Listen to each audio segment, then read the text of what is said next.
It is a question officials here in Asia гэдэг маань энэ өгүүлбэрийн хувьд бол яаж энэ subject нь байна.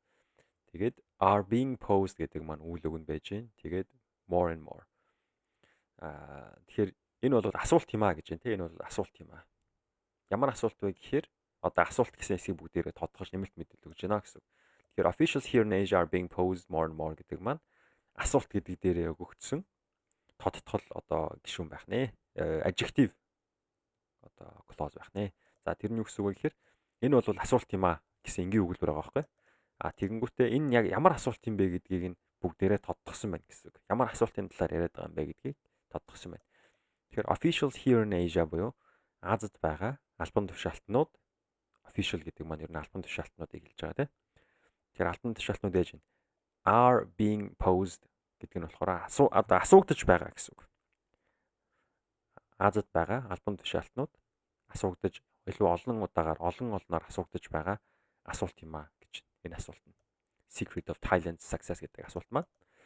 Тэгэхээр pose a question гэх юм бол асуулт асуух гэсэн утгаар орж болох нь. За энэ дээр бол more and more гэх юм бол илүү бас илүү гэсэн үг шүү дээ тийм ээ. Тэгэхээр энэний утга нь юу гэсэн үг вэ гэхээр энэ асуултыг сүүлийн үед одоо Таиланд ч юм уу эсвэл Вьетнам ч юм уу энэ хөгжиндөө хөгжөөд байгаа Азийн орнуудын албан тушаалтнуудаас хүмүүс гадны одоо сурвалжлагчд ч байт юм уу те илүү ихээр асуух болсон байна гэдэг санааг илтгэж гин гэсэн үг байна. Тэгэхээр энэ дээр байгаа officials here in Asia are being posed more and more гэдэг энэ хүү гишүүн өгүүлбэр дээр байгаа цагийг бүгдээрээ давтаж болж байна. За энэ бол ямар цаг вэ гэхээр бид нэ шууд харж болж байна. To be-ийн энгийн хувилбар, to be-ийн ing-тэй хувилбар буюу present continuous-ийн одоо хэлбэртэй байгаад to be маань араас нь үйл үгийн V-тэрий орж ирэхээр энэ бол present continuous цагийн маань passive хувилбар байна гэсэн үг шүү дээ, тийм ээ. Тэгэхээр яаж вэ?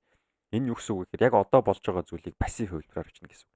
Жишээлх юм бол асуугдаж байна гэсэн. Яг одоо ер нь Азийн албан тушаалтнууд энэ асуултаар одоо асуугдаад байна гэсэн. Энэ official-ууд нь бол өөрсдөө асуугаагүй тийм. Асуугаагүй. Хэрвээ асууж ирсэн бол officials here in Asia are posing this question more and more гэж хэлэх ёстой шүү дээ. Тэгтэл үгүй энэ эдгээр чинь бол асуугаад байгаа биш харин асуугдаад байгаа маа. Өөр хин нэгэн энэ хүмүүсээс энэ асуултыг асуугаад байгаа маа гэсэн санааг илтгэхийн тулд пассив цагаар бичсэн гэсэн үг. Тэгэхээр яг нь are being posed more and more. За энэ асуулт нь энд нэг гарч ирэх асуулт нь why are your economies so vibrant? Яагаад танай эдийн засагч нь те маш их одоо so гэдэг чинь хүч нэмэгдүүлсэн үг байгаа байхгүй. So vibrant гэх юм бол одоо жишээ нь бидний мэддэг үгээр жишээ авъя л да. Strong гэх юм бол хүчтэй гэсэн үг те. Тэгвэл so strong гэх юм бол маш хүчтэй гэсэн үг. Vibrant гэдэг үг маань болохоор одоо энэ дээр full of energy and enthusiasm гэдэг нь болохоор одоо маш их тийм урам зоригтой ирч хүчтэй гэсэн үг байна шүү дээ тийм ээ. Яагаад танай эдийн засаг юм маш тийм одоо урам зоригтой ирч хүчтэйгээр гэж урагшилж дэвшиж байна вэ гэсэн утга бол явж байна. Answers хариултууд нь болохоор include буюу хамааруулна, багтаана гэж. Тэгэхээр энэ асуултын хариултанд нь эдгээр зүйлс багтана гэсэн үг. Include. За юу багтах юм бэ гэдгээ одоо нэрлэж өгнө гэсэн үг. Тэгэхээр young and swelling populations. Залуу өсөн нэмэгдэж буй популяц. Хүн ам, тэ? Тэгэхээр swelling гэдэг үгийг бид нар бол ангайхах юм сайн мэддэг. Энэ бол одоо хавдах одоо тий ер нь бол томрох, хавдах гэсэн утгаар хэрэглэдэг үг байдаг. Тэгэхээр нөгөө нэг утга нь бол зүгээр юм томорж байгаа, өсөн нэмэгдэж байгаа гэсэн утгатай болж ирж байна. Тэгэхээр хүн амын хувьд бол Азийн эдгээр орнууд нь залуу тэгээд тоон нэмэгдэж байгаа тийм популяцтай байгаа. За decreased death гэж байгаа тийм. Энийг болохоор өөр гэж байгаа. Death гэдгийг биг нь уншихгүйгээр шууд алгасаж уншдаг тийм. Death гэдэг. Decreased death. Өөр нь буурж байгаа юм байна. Growing cities буюу хотууд нь тэлж одоо хөгжиж байгаа юм байна, томорж байгаа юм байна. Тэгээд emerging middle class consumer sectors гэдэг нь юу хэлж байгаа юм. Emerging гэдэг чинь нь бол гарч ирж байгаа одоо англиар бол тий becoming apparent буюу илэрхий болж буй, илүү тодорхой болж буй гэдэг ч юм уу тийм утгатай.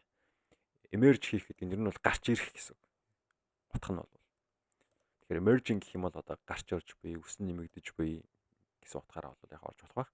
Middle class буюу дундаж нийгмийн дундаж давхрыг middle class гэдэг те. Дундаж давхаргын consumer sector. За хэрэглээний одоо сектор нь бол нэмэгдэж байгаа юм байна гэсэн үг байна. Одоо дундаж давхарга нь бол илүү их орлоготой болоод илүү их юм хэрэгжилж байгаа, худалдаа авалт хийж байгаа ч гэдэг юм уу те. Тэр утгыг илтгэж байгаа юм үг байна. За evolving markets. Evolving markets гэдэг нь юу хэлж байгаа юм гэхээр яг юу гэж байгаа нь бол мэдээж нарийн тодорхой биш байна. Гэхдээ evolving гэдэг маань одоо яг одоо ховсон өөрчлөгдөж буй гэсэн үг шүү дээ тийм. Evolution гэдэг чинь ховсол гэсэн үг. Evolve гэх юм бол ховсох гэсэн үйл үг болдог. Evolving гэх юм бол ховсон өөрчлөгдөж буй гэсэн тэндэг нэр болчихж байгаа гэсэн үг. Тэгэхээр market гэдэг бол зах зээл. Зах зээл нь бол ховсон өөрчлөгдөж байгаа юм байна. Тэгээд мэдээж хятадын одоо rise буюу хятад улс чинь нөгөө дэлхийд байр суурь нь бол одоо дэвшилж байгаа тийм. Өндөрсөж байгаа. Тэгэхээр хятад улсын хөгжил дэвшил одоо огцом хөгжил дэвшиж байгааг бол бид нэр ингэж хэлж болох нэ. Rise гэдэг маань ер нь өсөж нэмэгдэх эсвэл дээшлэх гэсэн үг шүү дээ тийм. Тэгэхээр хятад улсын эдийн засаг өсөн нэмэгдэж дээшилж байгаа нь бол Азийн бусад орнд нөлөөлж байгаа маа гэсэн санааг энэ хэсгээс бид нар ойлгож авч болохоор байна. За тэгээд add these to that list гэнэ. За энэ листэн дээрээ бүгдээрээ энийг нэмэх хэрэгтэй гинэ. За юуг нэмэх хэрэгтэй вэ гэхээр women буюу эмэгтэйчүүд тэдний өсөн нэмэгдэж буй үүрэг оролцоо. Their increasing role in Asia's economies. Азийн эдийн засагт эмэгтэйчүүд болон тэдний өсөн нэмэгдэж буй оролцоо. Одоо энэ хүү листэн дээрээ нэмэх хэрэгтэй гэсэн үг шүү дээ, тийм ээ. The idea is that the more opportunities women have, the more vibrant economies are. За энэ юу гэсэн үг вэ гэхээр за гол санаа нь болохоор юу вэ гэхээр the more opportunities women have буюу эмэгтэйчүүд илүү их боломжтой opportunity буюу боломжтой байх тусам the more vibrant economies are. Илүү одоо эдийн засаг нь бол илүү их энергитэй, эрх хүчтэй одоо тийм болтгоо гэсэн байна те. Consequently consequently гэдэг нь үүний үр дүнд гэсэн үг. Consequence гэвэл яах нь үр дүн хэлдэг гэсэн үг. Ямар нэг зүйл боллоо түүний үр дүнд гарч байгаа зүйлийг бид нэр тодорхойлохдоо consequence гэж хэлнэ. Тэгвэл consequently гэвэл үгчлэн орчуулвал үүний үр дүнд гэж орчуулж байна. Less need илүү их бага хэрэгцээ. There is илүү бага хэрэгцээ байна гэсэн үг. Энэ хэсэг нь бол. The less need there is. Яах хэрэгцээ багасж ийн гэхээр to amass a huge public debt to boost growth гэнэ.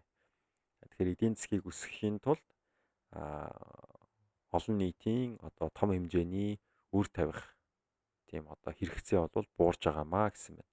Эдийн засгийг урд нь өсгөхийн тулд одоо гадны орнуудаас зээлмэл авдаг байсан бол тэр шаардлага маань багассан байна гэж. Тэгэхээр amass гэж үгсэг юм болоо гэхээр gather together or accumulate гэж байна. Цуглуулах, бөөгнөргүүлэх гэсэн утгатай байна. Amass. Mass гэдэг үгийг бид нар мэдж байгаа мэдээж ямар нэг тийм massтай зүйлийг mass гэж хэлж болно. Жин гэсэн үг. Amass гэдэг нь яах нь илүү их тийм массыг хоригдлуулах, жинг хоригдлуулах гэсэн утгатай болж ирж байна тийм ээ. Тэгэхээр цуглуулах, хоригдлуулах гэсэн утгатай болж ирдэг байна. За it is an idea bolstered by a new survey by Mastercard International. Тэгэхээр bolstered гэдэг үг нь бол I'm actually learning, okay? Provided with padded support. Padded support гэж байна. За padded гэдэг нь юу вэ гэсэн чинь fill or cover with soft material in order to protect it or its contents, make it more comfortable, give it a particular shape. За тэгэхээр яг өгөгдсөн гэсэн утгаар бүгд орчуулъя. Өгөгдсөн. Дэмжигдсэн, өгөгдсөн гэсэн утгаар орчуулж болох нь. Тэгэхээр энэ хүү санаа idea нь болохоор bolstered. It is an idea. Энэ бол санаа юм аа. Гингүүтээ одоо эндээс энэ санаа гэдэг үгээ бид нэр тодтох чинь гэсэн. Bolstered by new survey by Mastercard International. За Mastercard International гэдэг байгууллагаар хийгдсэн шинэ судалгаа гэсэн үг. New survey гэдэг маань шинэ судалгаа, тандалт гэсэн үг байна шүү дээ. Тэгэхээр тандалтаар дэмжигдсэн санаа юм аа гэсэн. За тэгээд which гэж байна те. Which compares гэхээр яаж байна? Бид нэр одоо нэмэлт мэдээлэл өгч байна. Which compares. Нэг юм энэ маань харьцуулсан гэж. Тэгэхээр юуг харьцуулсан байж таарах вэ гэхээр мэдээж энэ судалгаа маань ямар нэг зүйлийг харьцуулсан байж таараа тий. Тэгэхээр энэ судалгаан дээрээ бид нэмэлт мэдээллийг өгч ин гэсэн үг. Тэгэхээр энэхүү судалгаа маань харьцуулдаг гэж. Юуг харьцуулдаг вэ гэхээр the socio-economic level of women буюу эмэгтэйчүүдийн нийгэм эдийн засгийн түвшинг эрчүүдтэй харьцуулдаг гэж тийм ээ. With men гэж байна шүү дээ. Тэгээд энэ Asia Pacific nations буюу Аз номхон талын орнуудад нийгэм эдийн засгийн одоо эмэгтэйчүүдийн байдлыг эрчүүдтэй харьцуулдаг тийм судалгаа байна шүү дээ. Тэр судалгаагаар яасан энэ idea маань дэмжигдсэн. Ямар idea дэмжигдсэн бэ гэхээр эмэгтэйчүүдийн оролцоо ихсэх юм бол эдийн засгийн байдал сайжирд юм байна. Эдийн засгийг дэмжихийн тулд асар их том зээл авах шаардлагагүй болд юм байна гэсэн санаа гарч ирсэн юм байна л да. Okay, let me check my microphone and also the video quality. Please wait. Okay. За тэгээд та хэд маань энэ хаягаар нь ороод тийм ээ. Энийг уншаад дасгалыг нь хийж үзээрэй. За дасгалыг нь өөрсдөө хийж үзээрэй. The gauge uses 4 indicators. The gauge гэдэг нь бол нөгөө хараа ерөөхдөө ямар нэг хэрэглэгдэхүүн гэж байгаа тийм. Одоо жишээлх юм бол нөгөө нэг даралтны аппарат байлаа гэж бодъё л доо. Тэгэнгүүт даралтны аппарат дээр нөгөө нэг яг даралт хэд дээр байгааг заадаг. Эсвэл тийм нөгөө нэг юу гэдэг шүү дээ тийм ээ. Дээрээ ингээд тоотой, зүйтэй тийм хэрэгсэл байдаг тийм. Тэрийг яг монголоор юу гэж нэрлэдэг вэ? Даралтны аппаратны юу гэж нэрлэх юм бол. Тэрийг бол gauge гэж нэрлэдэг гэсэн үг. Тэгэхээр энэ чиглэл заадаг зүйлийг gauge гэж нэрлэдэг байна. За тэгэхээр the gauge uses 4 key indicators гэдэг нь болохоор би багтгүй энэ судалгааны одоо дүгнэлтийг хэлж байгаа болов гэж бодож байна. Энэ маань дөрвөн одоо үндсэн түлхүүр индикаторуудыг хэрэгэлдэг юм gauge байгаа. За тэгээд participation in the labor force гэнэ. За participation гэдэг чинь оролцоо гэсэн үг шүү дээ тийм ээ. Оролцоо. Participate гэвэл оролцох гэсэн үг. Тэгэхээр ажиллах хүчиндх оролцоо гэж байгаа байхгүй. Тэгэхээр эмэгтэйчүүд одоо жишээ нь labor force буюу нийт ажил хийж байгаа хүмүүсийн хэдэн хувийг эмэгтэйчүүд эзэлж байгаа юм бэ гэдэг ч юм уу те. Тэрний талаарх санаа явж байгаа шиг байна. Тэгээ college education буюу коллежийн боловсролын талаар мэдээлэл одоо цуглуулсан байх нь байна. За тэгээд managerial positions буюу удирдлагын албан тушаалын талаар ярьсан байна. Удирдлагын албан тушаалд эмэгтэйчүүд хэдэн хувь байгаа, эрчүүд хэдэн хувь байгаа гэсэн ийм судалгааг хийсэн байна гэсэн санаа гарч ирж байгаа. And above median income гэдэг нь медианаас дээшх орлого гэж байна тийм. Медианаас дээшх орлого. Медиан гэдэг чинь бол бид нэр угаасаа мэдэн шүү дээ тийм ээ. Хамгийн дээд болон доод тоонуудыг ингэж жагсааж байгаа. Голын тоог нь медиан гэж нэрлэдэг. Түүнээс дээшх одоо медиан орлогыг нь хэдэн хувийн эмэгтэйчүүд авч байгаа, хэдэн хувийн эрчүүд авч байгаа гэсэн тиймэрхүү агуулгатай судалгаа хийсэн болж таарч байна тийм ээ. За тийм утгыг бол энэ текстээс ойлгож авч болно гэсэн. За тэгвэл which Asian nation is doing host